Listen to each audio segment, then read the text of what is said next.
Jumpa kembali dengan saya Priscilla di hari ini. Saudaraku yang terkasih, semua sesembahan di muka bumi ini bisa dipanggil dengan Tuhan. Nah, jika saudara berdoa dengan memanggil Tuhan, maka semua Tuhan-Tuhan itu, baik Tuhannya orang Kristen, Tuhannya orang Buddha, Tuhannya orang Muslim, Tuhannya orang Hindu, itu akan datang semuanya. Dan Tuhan-Tuhan tersebut akan bertanya kepada saudara, Tuhan yang mana yang kau panggil? Aku. Nah, untuk itu saudaraku yang terkasih, di dalam pemanggilan nama Tuhan itu harus jelas. Nah, banyak orang Kristen sendiri tidak tahu siapa Tuhannya. Dan orang Kristen percaya Yesua tapi menolak Sang Pencipta itu sendiri. Nah, saudara, yang turun ke dunia itu siapa sih? Yesua HaMashiach. Kemudian Tuhannya orang Buddha, namanya siapa? Gautama. Tuhannya orang Hindu, Sang Widi. Kalau Tuhannya orang Muslim, Allah. Nah, bangsa Yahudi pun punya Tuhan, namanya Yahweh. Orang yang bukan Kristen tidak percaya Yahweh, juga tidak percaya Yesua. Orang Kristen percaya Yesua, tapi anti sama Yahweh.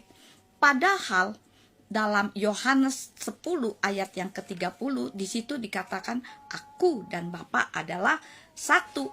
Jadi Yesua adalah Yahweh itu sendiri. Nah, banyak umat Kristen percaya Yesua tapi menolak Yahweh. Jadi barang siapa yang percaya Tuhan Yesua HaMashiach, harusnya secara otomatis tidak anti dengan Yahweh.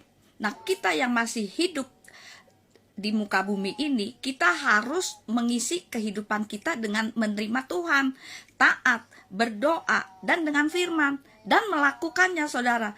Sehingga ketika kita dipanggil Tuhan, kita bisa masuk sorga. Karena setiap manusia pasti suka atau tidak suka akan menghadapi sebuah peristiwa yang penting, yaitu kematian.